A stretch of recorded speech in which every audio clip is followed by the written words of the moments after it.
పాకిస్తాన్ నుంచి పోరాటాన్ని చేస్తుందో ఆ పోరాటం మనకు సక్సెస్ఫుల్ గా కావాలి, మనం విజయవంతంగా చేసుకోవాలని చెప్పి ఈ హోమంని కూడా జరిపించడం జరుగుతుంది. మరి ఈ రోజు మనకందరికి మన రక్షణ కోసము వారి ప్రాణాలను ఎదురుపెట్టి మన అందరినీ కాపాడడం కూడా జరుగుతుంది. వారి కోసం మనం ఈ రోజు ఈ హోమం కూడా జరిపించుకోవడం జరుగుతుంది. మరి నిజాంపేట్ మున్సిపల్ కార్పొరేషనే కాదు, మన భారతదేశం అంతా కూడా ప్రతి ఒక్క ఆర్మీకి వారి ప్రాణాలు రక్షించుకోవాలని చెప్పి, వారి ప్రాణాలు సేఫ్ గా ఉండాలని చెప్పి కూడా ఈ హోమాలు, ఈ పూజలు అన్ని కూడా చేయడం జరుగుతుంది. మరి రేపు మనకు 2 రోజుల నుంచి జరుగుతున్న ఈ వార్ కూడా పెద్ద ఎత్తున చాలా కఠినంగా జరుగుతా ఉంది. మరి దాని నుంచి కూడా మన భారతదేశం ఎన్నో విధాలుగా ఎన్నో రకాలుగా ఆయుధాలను పెట్టుకొని మనల్ని రక్షించడం కూడా జరుగుతుంది. మనం ఇక్కడ నుండి మనం సేఫ్ గా ఉన్నాం అనుకుంటున్నాం, కానీ మన కోసం వాళ్ళు అక్కడ బార్డర్ లో ఉండి మనల్ని రక్షించుకోవడం కూడా మనకు చాలా అదృష్టము.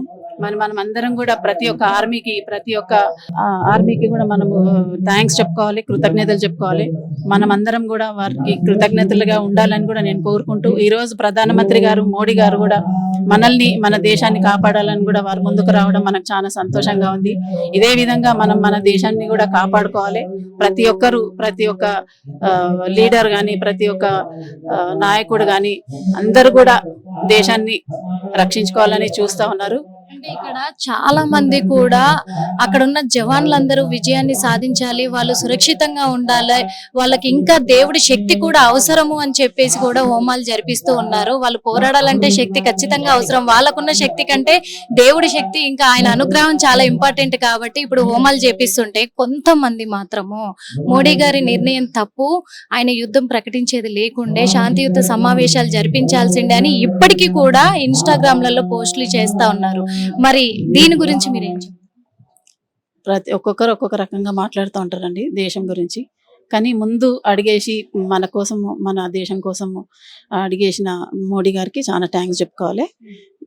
మనకు ఎన్నో విమర్శలు వస్తూ ఉంటాయి, పోతూ ఉంటాయి. కానీ రేపు మనం యుద్ధం గెలిచినాక ఇది నిజంగా కరెక్ట్గా చేశారని కూడా అందరు కూడా పొగుడతారు.